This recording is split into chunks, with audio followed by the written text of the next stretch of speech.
Okay, well, we'll be reflecting today on a very challenging topic, which is, of course, what's going on today in the Middle East, but focusing particularly in Gaza as a compass of humanity, because in my understanding, and together with a group of theologians from the Global South, we call this group Theology After Gaza, we have been reflecting for a year and a half, trying to understand where God is in the midst of these experiences of suffering. In the 20th century, there was an important movement of theologians after the Second World War who were thinking about how to think about God after Auschwitz. Auschwitz symbolizing, of course, the Holocaust of the Jewish community, but also many other groups who were annihilated by the Nazi regime.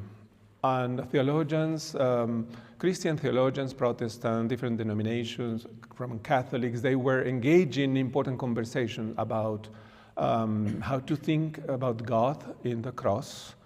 For instance, Dietrich Bonhoeffer, a great Lutheran theologian, but many others in the Roman Catholic tradition too. So today we are moving towards a new context, which is a global war. And Gaza, in some way, represents like the wound of this humanity facing what we call here, following a Cameroonese author, teacher here in South Africa at Wits University in Johannesburg, Achille Bembe, necropower, which means it's a new form of state, which has been in some way infiltrated by criminal mafias around the world. So Gaza are people facing necropower and symbol of what we call combative hope. Let's get started with the presentation. There are three parts, by the way. The first one is about some of my colleagues in this group, Theology After Gaza. The two of them, one of them is Farsen Agabekian from the Palestinian University, Al-Quds University, and Mitri Rahev, a Protestant theologian, the president of the Dar al-Kalima University in Bethlehem.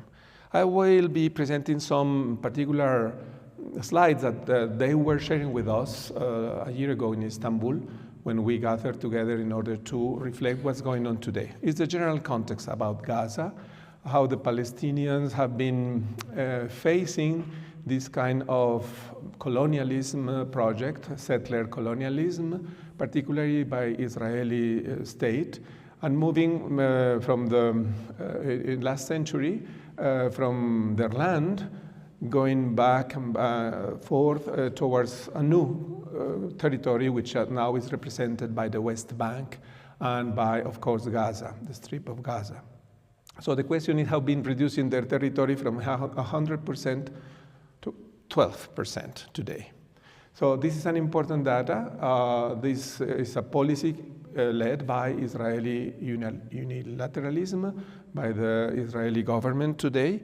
And this represents like a graphic, a first mapping about what's going on today. Controlling land is a particular tool of any colonialism. And we know in history, in any country, even here in South Africa, but also in my country, in Latin America, in different countries, in Mexico, Brazil, Colombia, and so on, how settler colonialism has been driving modernity since 16th century.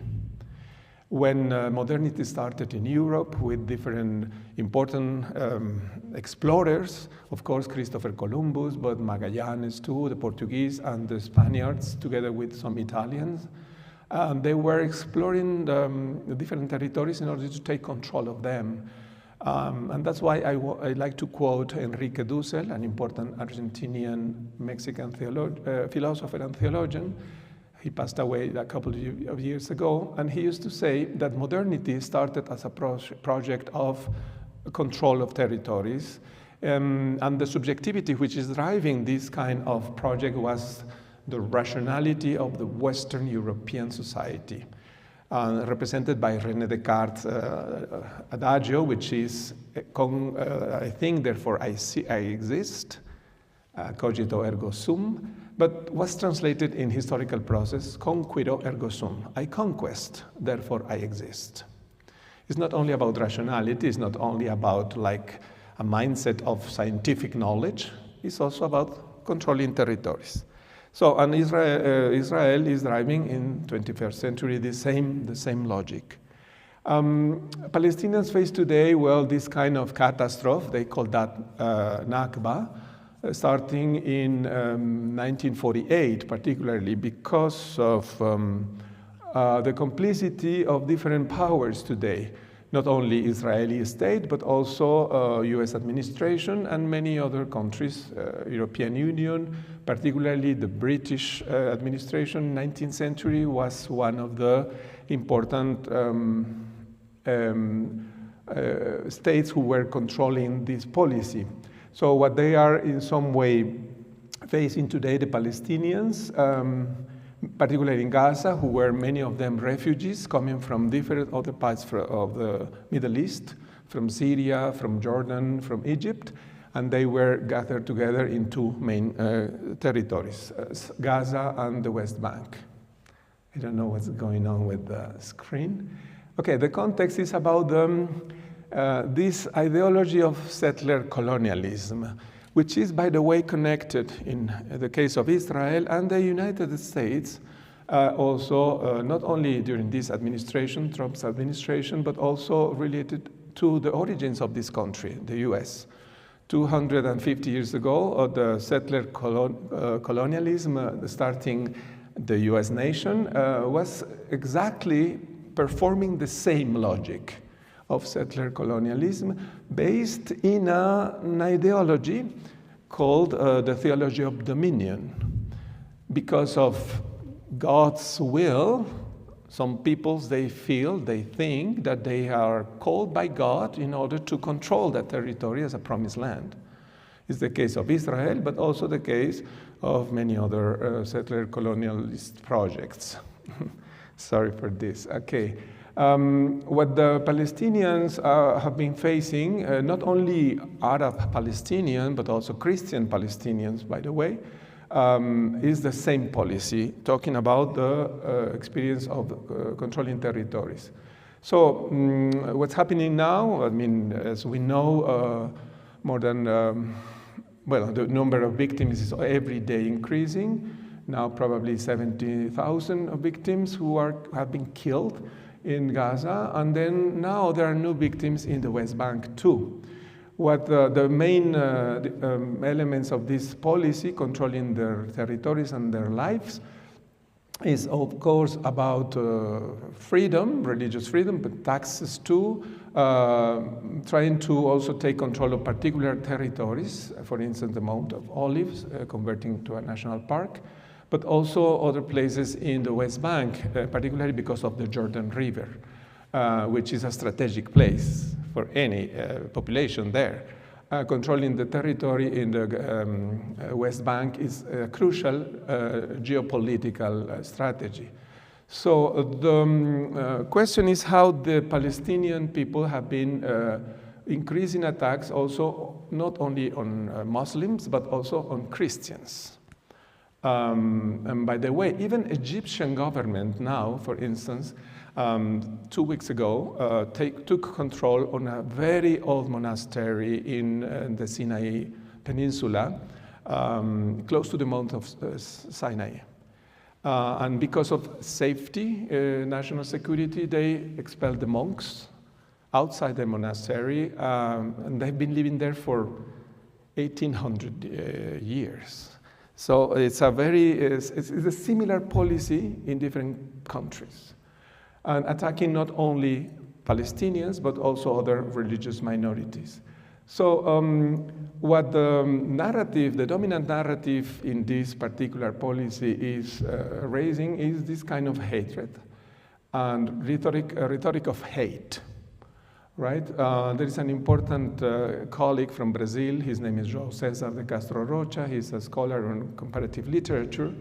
He has been working on the topic of rhetoric of hate, how this is like a device that is controlling the narratives using different digital media, for instance, but also the news, and controlling the minds of the peoples.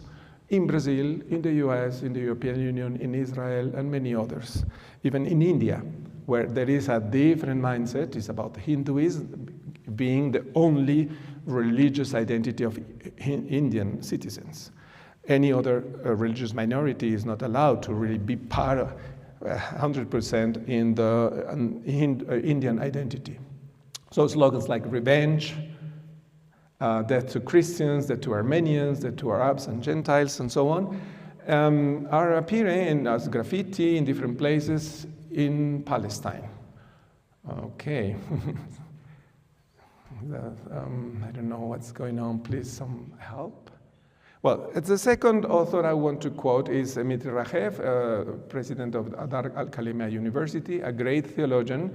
His main book in Bethlehem. His main book was released 2 years ago, Decolonizing Palestine, the land, the Bible, and the people. So he's presenting, you can see a little picture of him on the right side in the screen. He's talking about the hermeneutical challenge, particularly addressing Christian communities in the global north. For Dmitry Rahev, the main goal of theology today, theology after Gaza, is criticizing deeply the Christian Zionism that has been supporting for more than a century and a half this kind of colonial settler policies, not only in Israel, but around the globe. So many movements, for instance, let me put just an example outside the Middle East, Brazil. The former President Bolsonaro used to also promote a kind of policy controlling territories of the Amazonian peoples on behalf of a particular model of democracy threatened by the communist political parties and by the indigenous communities protecting their land on behalf of God. That's the theology of dominion, right? Controlling the Amazon territory, which is one of the two biomes on the planet. Congo and Amazon are the two ones. So Bolsonaro was improving this kind of policy based in an ideology of messianic theology. On behalf of God, he was called in order to protect free world, the free world. Democracies, particularly related to the minority of Brazilians. 52% of Brazilians, they are African descendants, but only less than 10% they have really control on different institutions in the country. So there is also a divided society, a very polarized society. But Bolsonaro was exactly improving the same strategy, right, as a settler colonial process. So there are a theological discourse that is happening, and then what we want to, in some way, recognize, following Dmitry Rahev, is the role of the Bible as weapon, or weaponizing the Bible in order to justify this kind of settler colonial projects.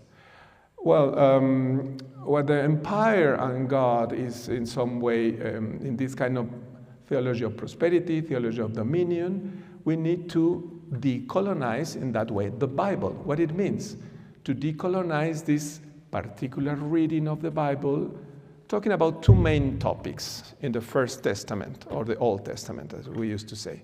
One is the idea of election, a people who has been chosen by God in order to receive the promises. Because it's a theological call for all humankind, where the people of the Hebrew people, they are the firstborn of all nations. But the dominant narrative is about there is only one people who has right to the land on behalf of God. So this is a way to decolonize a key category in biblical narrative. The second one is about precisely not only about the chosen people, but it's about also the land. The promised land is a metaphor of the garden in the book of Genesis, talking about the gift given by God to all humankind. It's not the territory of Palestine, which is like the only version of this promise given to Abraham and Sarah. The land is a metaphor of the gifts coming from God, and the common earth as the common good for all humankind, all nations, not only the people of Israel.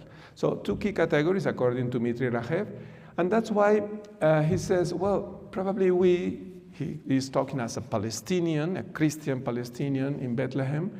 He proposed to revisit the book of Lamentations, trying to listen the cries of the people, the cries of Hagar, but many other non-Jewish people who have been inhabiting that land for millennia too.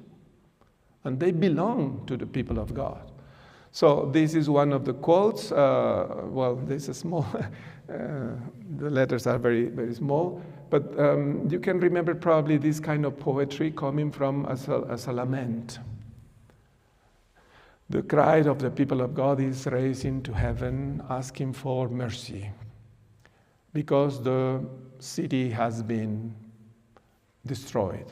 So this narrative is an important reference today for the people in Palestine, the people of God and the peoples of God inhabiting that territory, not only Hebrews, but only Palestinians from different religions.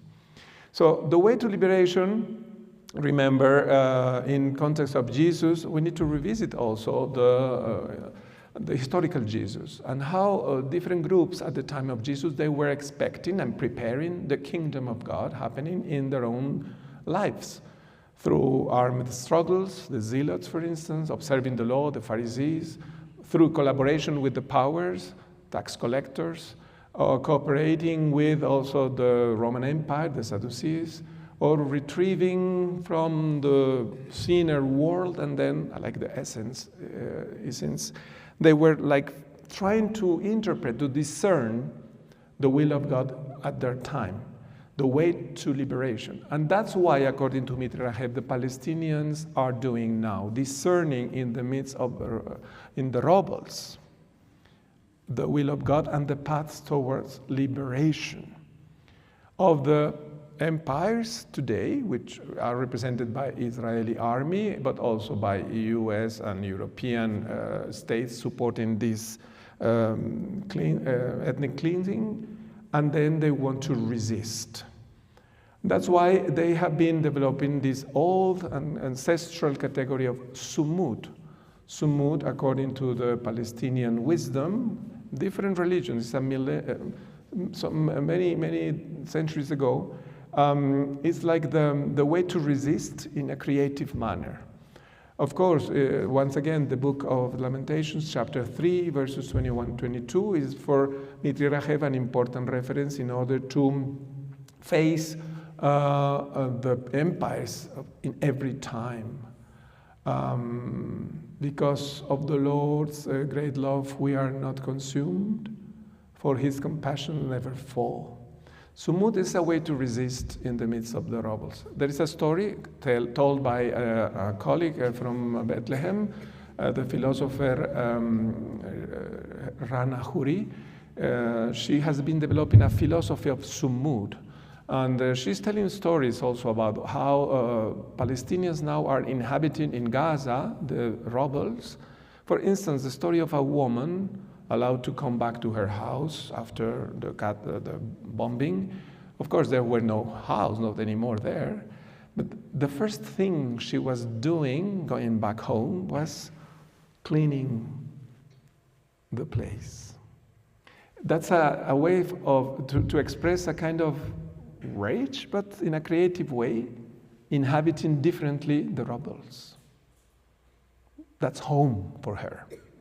That's an expression of sumud, according to Rana Huri, the great philosopher from Palestine, and then Mitri Rahev. So another element that was raised by Mitri Rahev is the Joshua factor. What is the Joshua factor? Well, in the Bible, you have different narratives about war as a sacred war on behalf of God. And by the way, there are two main traditions in the First Testament. The more prophetic tradition not taking into account the powers of the world in order to worship God. The prophets of Israel, they gave priority to the poor, the widow, the foreigners, and the orphans. They are the sacrament in some way of God, calling the people of Israel to live the Torah, the law coming from God. But there is another tradition in the Bible, in the First Testament, is about power. And this is the Davidic, the kingdom narrative. So the Joshua factor, according to Mitrahev, is now predominating in the Israeli mindset. And that's why he says, as Christians, we have been receiving this heritage from the First Testament, from the people of Israel, but now we have the opportunity to go back also to the prophetic narrative, which is deeper, which has been deeply criticized in the Davidic or the imperial understanding of the promise of God, and then going back to the roots of the Bible. What kind of narrative is raising now about, from the Israeli perspective towards the Palestinians' lives? Well, there are some examples. The quotations are terrible from different authorities, a former Israeli army, a veteran, or a present spoken person of the Israeli army. We are dropping hundreds of tons of bombs on Gaza. That focus is on construction, not, I cannot read, not accuracy, something like that, yeah. Yeah. So this is like kind of the predominant narrative in Israel. You have another one. I picked up this from just a few days ago. There's an interesting project driven by another great biblical scholar, Munter Isaac.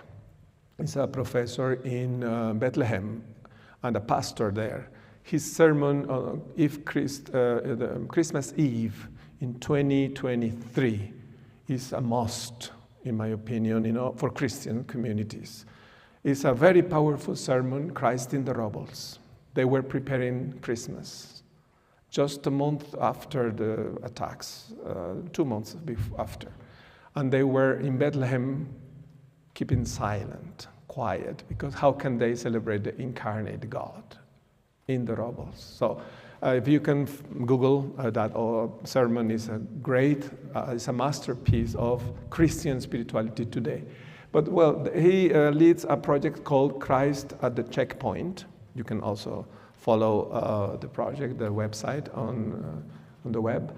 And they are publishing all the time interesting news about what's going on today in Gaza, in the West Bank, from the Christian perspective.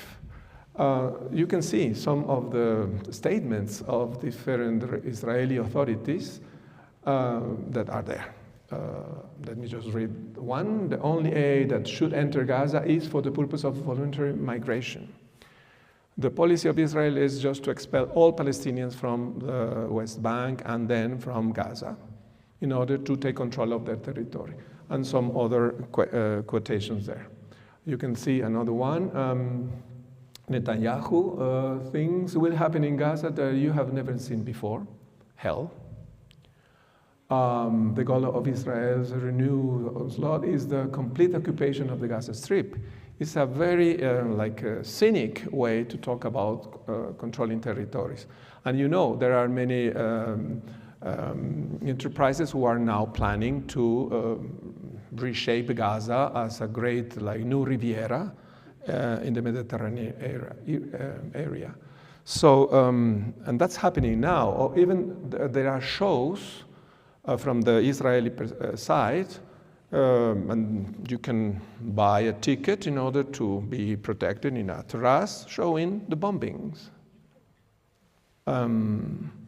So yeah, that's a perversion of the Holy Land. Mitri Rahbe continues talking about this kind of complicity. He's addressing an important question to Christian communities all around the globe. How Christian communities will have been involved in some way, somehow, with these policies of settler colonialism on behalf of God. Christian communities, particularly in Europe, but also around the globe. For instance, last week, there was an important demonstration in Brazil of the followers of Bolsonaro. By the way, next year there are elections there. And they were, the demonstration was the demonstration for Jesus. It's a very evangelical way of talking about it. There are important politicians with evangelical background, but they were wearing Brazilian and Israeli flags. What kind of Jesus they are talking about, right? And this is the extreme right movement in Brazil. But in the US, it's happening too.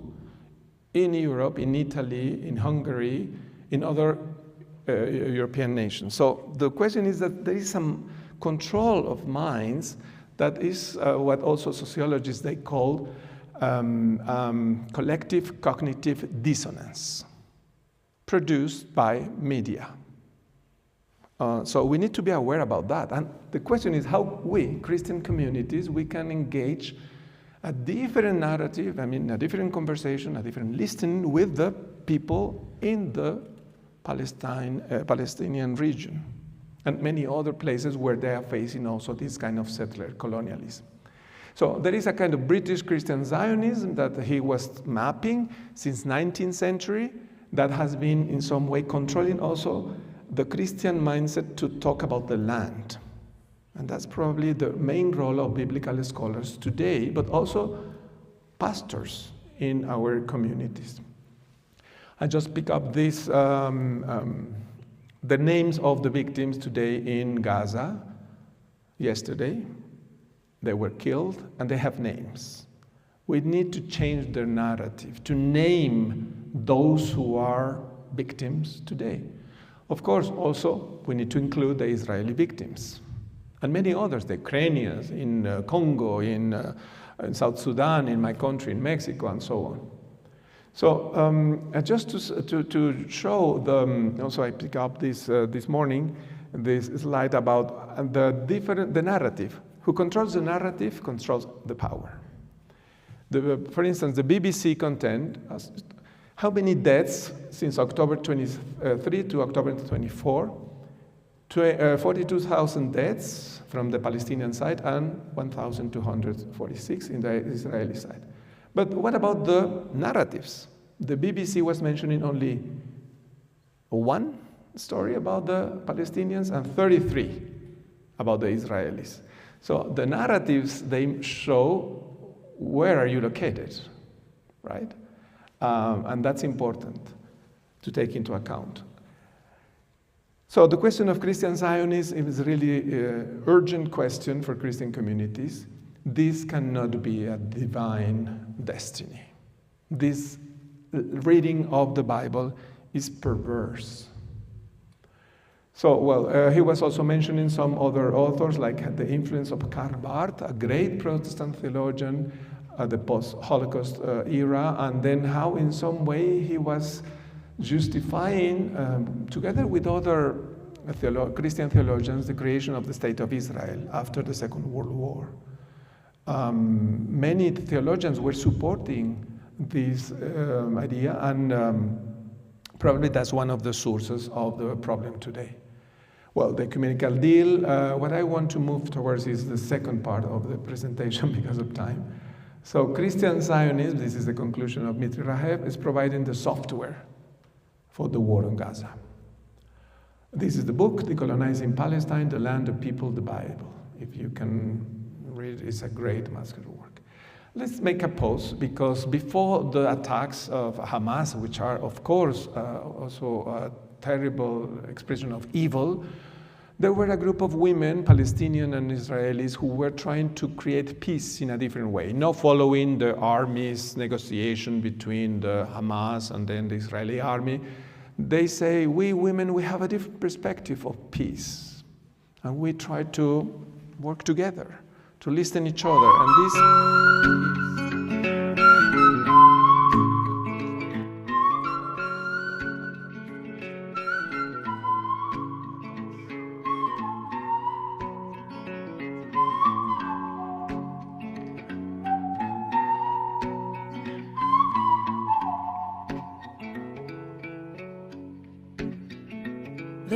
רכישת רוח ים נושבת מי שם וכביסה מתנפנפת לצילי החומה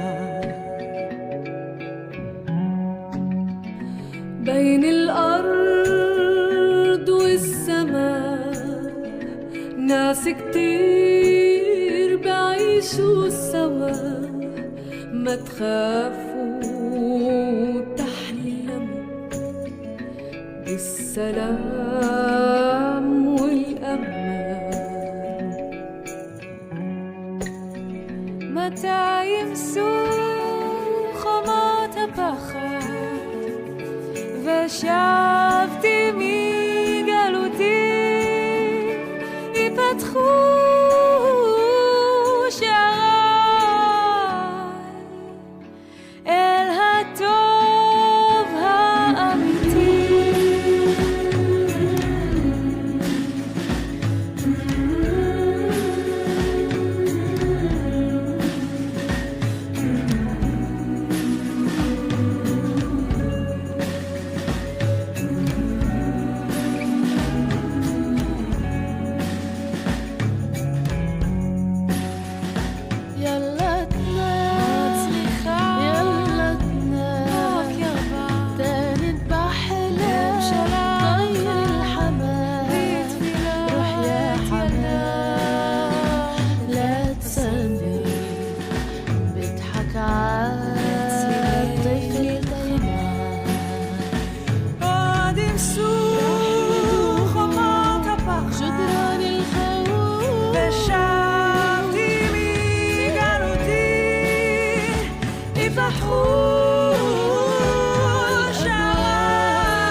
I want to thank you for standing up for peace alongside your Palestinian sisters. I want to thank you and to let you know that in the world that we live in, peace is possible only when women of integrity and faith stand up for the future of their children. Congratulations. It is my hope that you will continue to battle for peace in a constructive way. And I look forward to the day that I will come and join you. Thank you for the children of Israel. Thank you for the children of Palestine. Thank you. Peace. Shalom. From the north to the south, from the west to the east, hear the prayer of the mothers. Bring them peace, bring them peace. From the north to the south, from the west to the east, salvation is on the fire on the land. Bring the last, bring the last. From the north to the south, from the west to the east, salvation is on the fire on the land. Bring the last, bring the last. From the north to the south, from the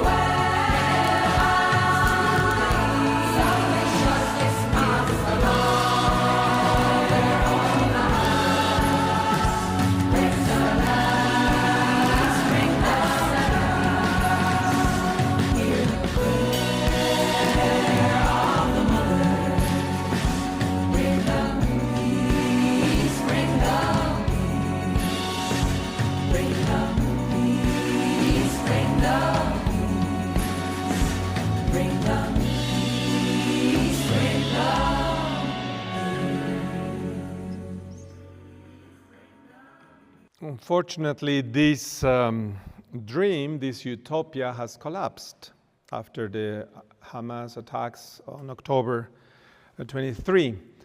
has collapsed because these kind of demonstrations are not allowed anymore in the state of Israel, but also because the women themselves, they have been struggling with their own suffering in each side, right? I know that they have been trying to reconnect after the attacks, but it's very difficult. The question is, these kind of initiatives, particularly coming from women, is not new. In Colombia, for instance, after the war that country has been facing for 70 years, there were also an initiative coming from women, La Ruta Pacífica de las Mujeres, the Pacific Path of Women, building peace, different way, on the ground, among families and different communities and so on, not from the top and the armies, negotiations, not the masculinity approach to peace, but a feminist one. Also in Kurdistan, in Mexico, in many other countries in the world. So the role of women. Now is the time to imagine something new, and that's what they are trying to do. But let's move forward, the second part. So what we also have been thinking as a group, Theology After Gaza, we are around 60 scholars involved in this project, and this is part of my contribution in this group. Well, we need to reread the Bible, for instance, going back to the characters who are non-Jews, also because they belong to the history of revelation and redemption, right? So Hagar's, of course, and yesterday, by the way, or 2 days ago, we were reading that story in the Mass, right? If you attend daily Mass, you can remember that. So, but the question is, and Munter Isaac is there, the survivors' questions reach out to us, all of us. They're terrible, in this terrible hour, we are really called by those who are the victims of what we call systemic violence, because the violence today in the world is connected. Gender violence and domestic violence is deeply connected to a particular economical system, which is devastating the planet. We call that extractivist capitalism. But also patriarchy, how toxic masculinities are driving the world. And this is why it's so important to connect all this kind of violence, listening to the victims. That's the priority. Because the victims, they have a wisdom, a particular knowledge of what's going wrong in the world, and how they face day after day in their daily life these kind of challenges. So going back to the victims is absolutely important. And that's why, well, we need to name what is going on today. Some people, they are afraid to talk about genocide. I'm not. I think it's absolutely important to name what's going on today. Ethnic cleansing. Some people say, no, there's a conflict, it's a war. A war needs a kind of symmetry between different powers. There's no symmetrical war here. It's a business of annihilation of the other, the enemy. So we are facing today at a planetary scale this kind of war. We call that, following some authors, philosophers, scholars, wars on the 20th century, they were facing colonial states and trying to connect and create new forms of state. But we need to connect to what's going on today in Gaza to what the Maya communities in southern Mexico, they call the Fourth World War. The third one was the Cold War after the fall of the Berlin Wall. But the Fourth World War is happening then in the peripheries of the world. Indigenous First Nations who are protecting their territories, and because of mining industry, they have been executed, many of their leaders, or they have been experiencing forced displacement and migration. Women suffering domestic violence. We call that, in my country, Mexico, femicide or feminicide. Every day, 10 women in Mexico are killed because of domestic violence. This is not just a gender issue of masculinity. It's deeply related to their ways of living, their territories, their bodies as trophies in war. So we need to connect all these and to phrase and to name using different categories or names. One of them is the Fourth World War. So we need probably, that's why it's important to go back to the First Nations. Before modernity, the First Nations, they were experiencing a different way of understanding life. It was about human bodies, but also Mother Earth, about spirituality, about the intimate connection between the people, the Ubuntu philosophy in Africa, the Buen Vivir in Latin America, in Asia, many people, for instance, in India, the Dalit theology, they were talking about how the lowest caste in the Indian hierarchy has a wisdom, a particular way to protect each other. Or today in different parts of the world, the houseless people who are not only homeless, they have home. Street is their home. Their friends, their families, their relatives are home. They are houseless or unhoused people. By the way, here in Pretoria University has a great project together with houseless people in order to reconnect them and to support them, creating even buildings and facilities for them, and networking also as a community. So the deal is how can we face death in a global scale, because the networks are there. That's why First Nations, they have a wisdom coming from the resistance during centuries towards facing by various kinds of domination. And following Mitri Raheb, the biblical scholar, the president of in Bethlehem University, the idea of going back to the meek of the Sermon of the Mount. Remember, those who are meek, who are praus in Greek, which is those who are in some way facing death in a very peaceful way, but also there is a strength coming from them. So there are theological and spiritual resistances that we need to rediscover among the victims themselves. They have what we call, following this decolonial theology, combative hope. Their hope is not only about the afterlife, it's about here and now, how to resist. It's sumud, remember the Palestinian story. So, because this combative hope is, the victims, they have their own agency. That's what is important to rediscover. Usually Christian communities we have been, for instance, liberation theology 60 years ago, talk about the preferential option for the poor. This is the best way to follow Christ and becoming disciples of Christ. And that's okay. But probably it's not enough, because the option for the poor means that we are like offering something that they don't have. And that's possible. Could be housing or feeding or so on. But they have something. They are something. They are somebody. And we need to reconnect with them, with those communities in their own ways of living. And that's why, well, we need to address the context we are facing. We call this Anthropocene Capitalocene. It's the first time human species is threatening the planet as a whole. It's a new geological era. Scientists propose this new category to understand the impact of humankind in the balance of the ecological balance. It is not the whole humanity. We are 7 billion people now. At the end of the century will be 10 billion humans polluting the world, but mainly industrial economies. China, India, the United States, and some countries in Europe. So that's why some authors, they say, well, it's not the whole humankind which is responsible for all this catastrophe we are facing. It's a particular system, economical system. That's why they propose the term Capitalocene. Is the Industrial Revolution starting in 1900, but now raising more and more problems about pollution.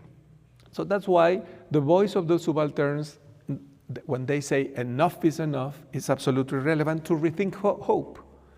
Hope is in some way following this decolonial thinking, facing what we are experiencing together with the new forms of war, extractivist capitalism, one new form of nation state. Democracies are not working anymore in every country because they have been infiltrated by transnational companies' interests and by criminal mafias. So the state, which was supposed to take care of us as citizens, using what Michel Foucault used to call biopower, is a power to administrate life, is not anymore working. What is happening, the state is administrating death for the majority and life for minorities. That's why Achille Bembe, the Cameroonese professor at Wits University in Johannesburg, proposed the term necropower, necropolitics. This is what is going on today in the world.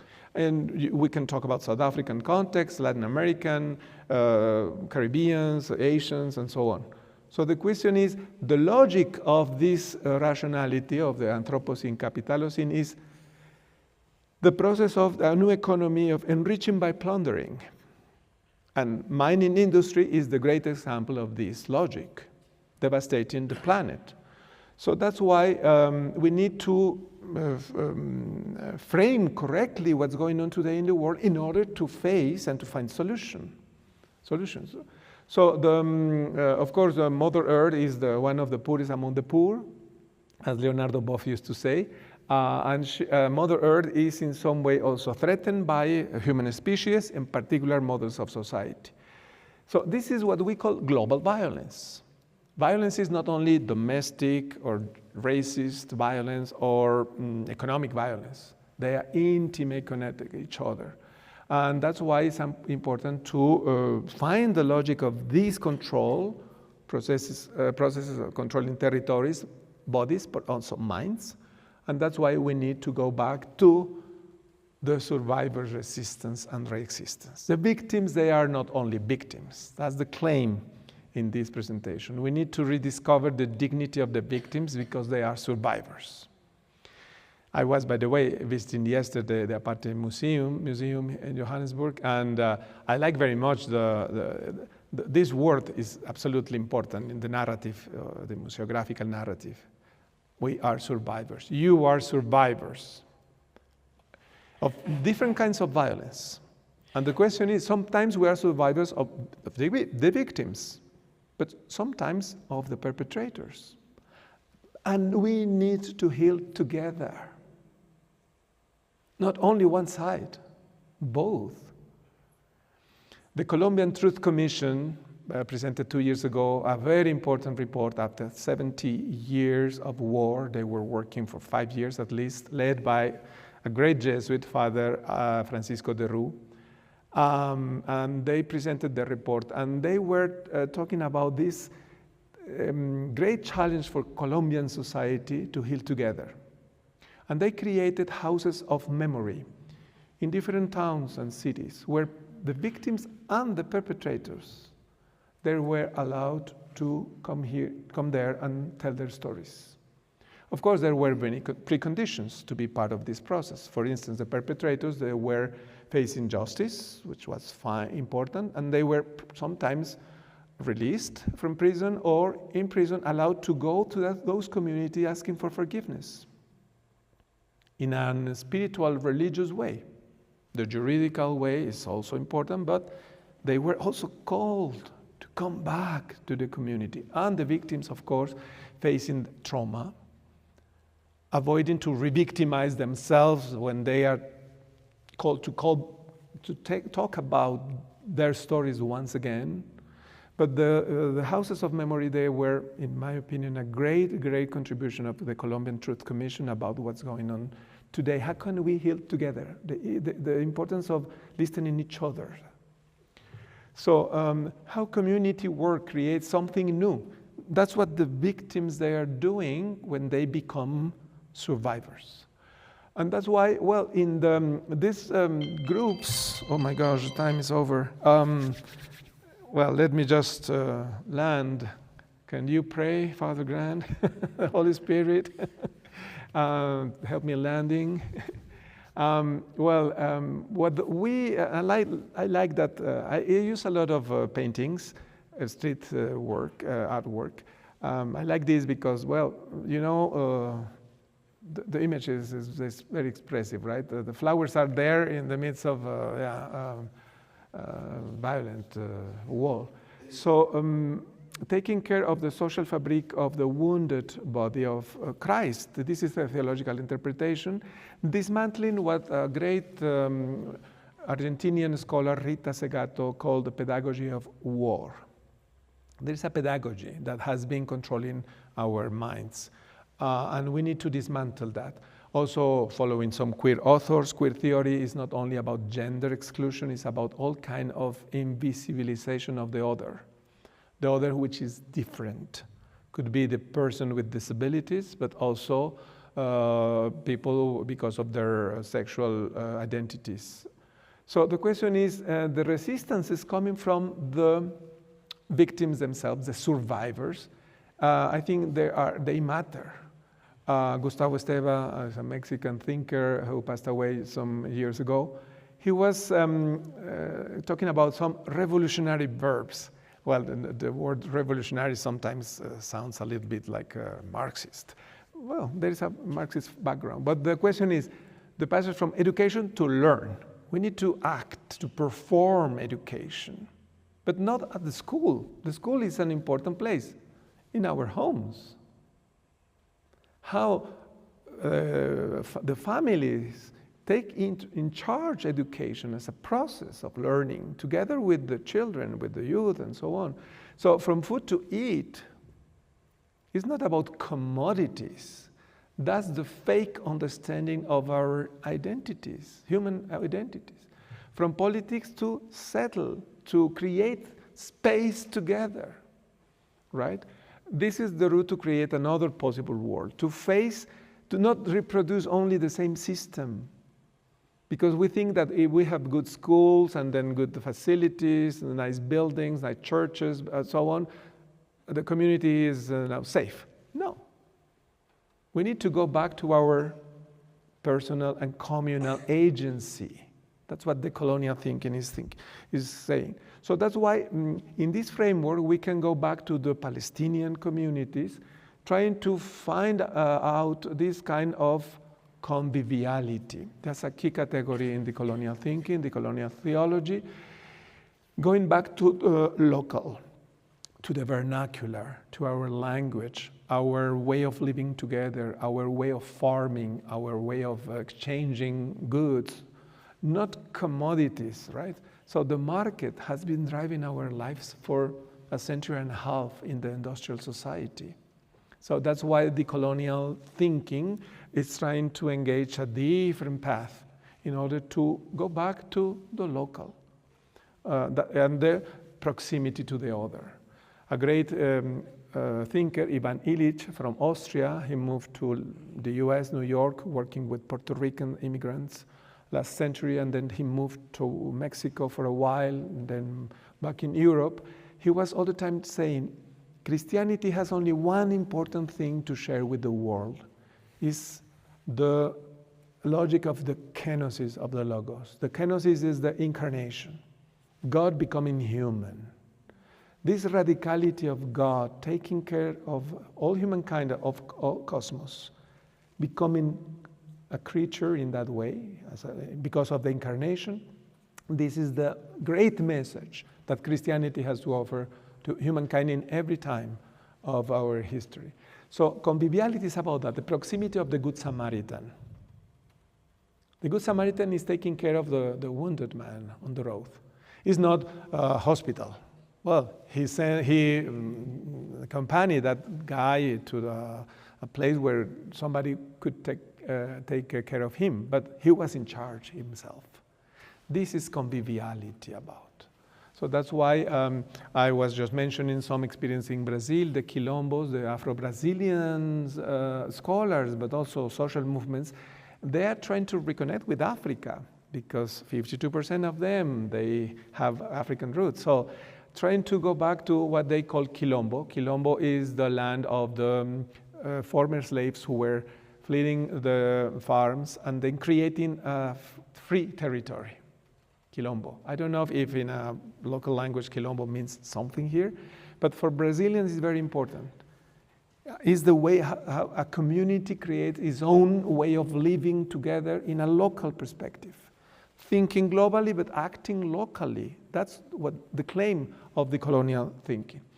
And that's why, and I know time is almost over. Yeah, once again. Let me just highlight another element that, in my opinion, is important. But a second pause. Let's listen the voice of the great Palestinian singer together with a Latin American group of contemporary music. And the lyrics, I think they're very challenging.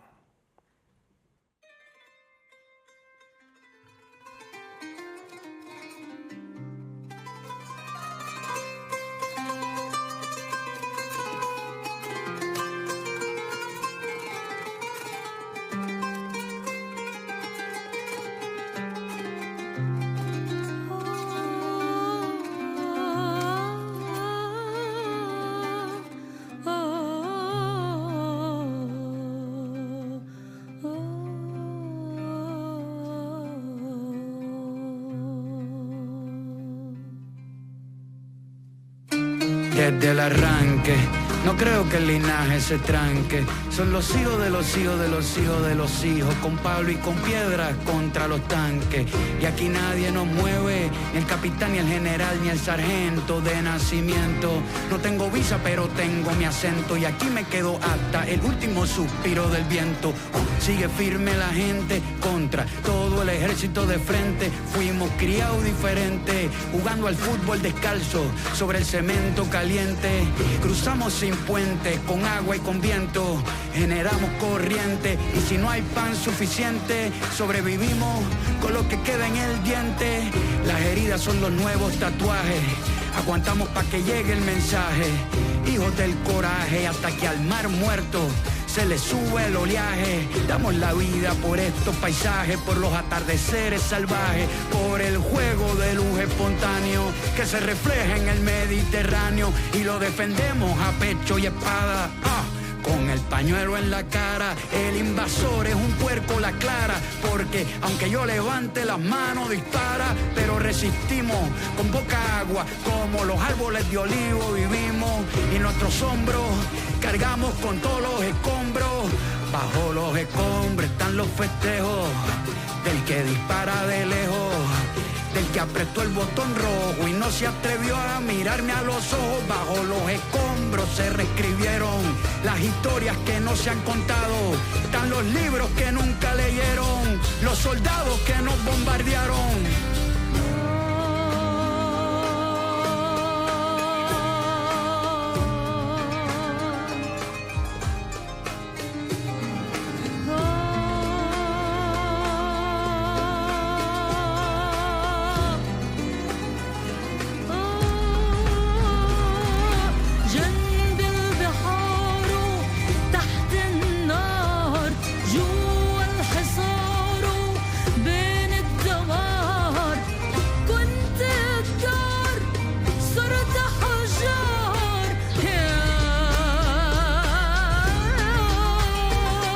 يا شعبي لا تيأس صوتك عالي، يا بلادي لا تبكي دموعك غالي، يا غزة يا عزة يا بنت الموج، يا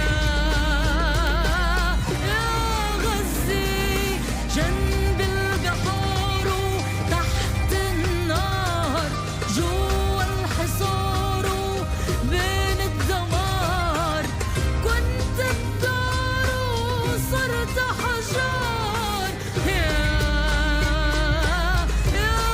غزة يا شعبي لا تيأس صوتك عالي، يا بلادي لا تبكي دموعك غالي، يا غزة يا عزة يا بنت البوج،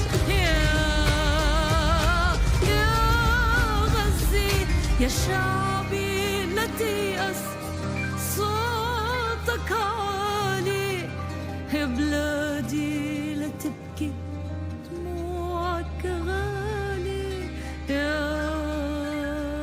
غزة. Well, this video clip is an example of the voice of the victims in some way saying, we are here. We'll stay here as an olive tree. They can cut the branches, but not the roots. Even if the Israeli army is now taking out of the land, even the olive trees, because they know the power of, the symbolic power of olive trees. But anyway, I think we have to stop here for a conversation, Father Grant. So just let me show that the last part of my presentation was about how can we find hope in the rubbles. There are the rubbles of Gaza, but in my country, the rubbles are different. There are mass graves, where 150,000 people have been disappearing in my country in the last 20 years. And we're looking for them, and particularly the mothers, once again, the women and the elders. They have a force, a strength that nobody understands where it's coming from. They wounds each other, and that gave them strength, a particular strength. This is particularly a mass at the Basilica of Guadalupe, the shrine in Mexico City.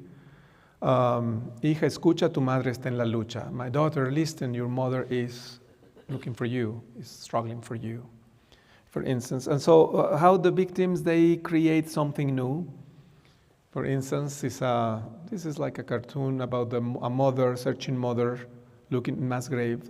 But the symbol of the heart is there, and I think it's very powerful. How the survivors, in this case, the mothers of the disappeared people in my country, they create spiritual connections among them, and they find strength and solace in some way, and wisdom in their vulnerability. When they open their wounds each other, and then they can tell the stories of their children, and then look for them together in mass graves, in prisons, in different prostitution houses, or in farms where they are enslaved by the criminal mafia. So the power of the victims is absolutely important to refine hope in a more concrete way. So buscando nos encontramos, searching together, we find each other together too. So this is just what I wanted to show, that Palestinian people in Gaza is a compass of humanity, because Gaza represents at the same time the collapse of the modern utopia, but at the same time the raising of a new people. And that's why probably we are here together, in order to share also our wisdom. Thank you so much. And that's it. There was a lot of things.